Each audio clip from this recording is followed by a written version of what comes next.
جو عورت کھانا بناتے ہوئے درود پاک اور سورت کوثر پڑھتی ہے اس کے گھر میں بے تحاشا رزق آتا ہے۔ صبح اٹھ کر پہلے برتن دھونے سے کمر کے درد کے مسائل پیدا ہو جاتے ہیں۔ جن افراد کا بار بار دل خراب ہوتا ہے یا الٹی آتی ہے وہ لوگ الائچی چباتے رہا کریں، انشاءاللہ یہ مسئلہ ختم ہو جائے گا۔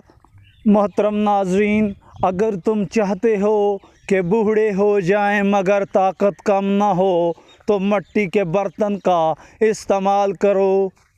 محترم ناظرین، ناشتے میں روزانہ کھجور کھا لینے سے انسان بہت ساری بیماریوں سے بچا رہتا ہے۔ محترم ناظرین، اگر آپ کی کمر میں درد رہتا ہے اور کام کرتے وقت کام نہیں ہو پاتا تو روزانہ صبح دودھ میں ساگو دانہ بنا کر کھائیں، انشاءاللہ شفا ہو جائے گی۔ محترم ناظرین، اگر آپ سانس کی بیماری سے بچنا چاہتے ہیں تو ہمیشہ کم کھائیں، سانس کی بیماری نہیں ہوگی۔ پیٹھے کا مربع دل کو اور دماغ کو قوت دیتا ہے اور بھوک کو بڑھاتا ہے۔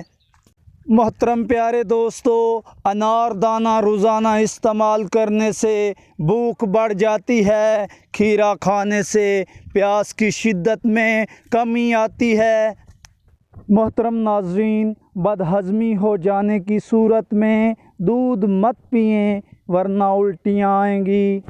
محترم ناظرین، زیتون کا تیل ہاتھ کی چھوٹی انگلی پر لگا کر آنکھوں کے باہر کی طرف مالش کرنے سے آنکھوں کے گرد ہلکے دور ہو جائیں گے۔ محترم پیارے دوستو، نمک کا زیادہ استعمال کرنا بدن پر الرجی کر سکتا ہے، اس لیے نمک مناسب مقدار میں استعمال کیا کریں۔ محترم پیارے دوستو، بلا وجہ زیادہ کھانے سے بدن سست ہوتا ہے۔ اگر آپ بدن سے چکنائی ختم کرنا چاہتے ہیں تو دلیا کھائیں، انگور اور سیب کھائیں۔ محترم ناظرین، رات کو زیادہ کھا لینے سے نیند متاثر ہوتی ہے۔ کمر کے مہرے خراب ہوں تو لہسن اور زیتون کا تیل مکس کر کے کمر کی مالش کیا کریں، انشاءاللہ شفا ہو جائے گی۔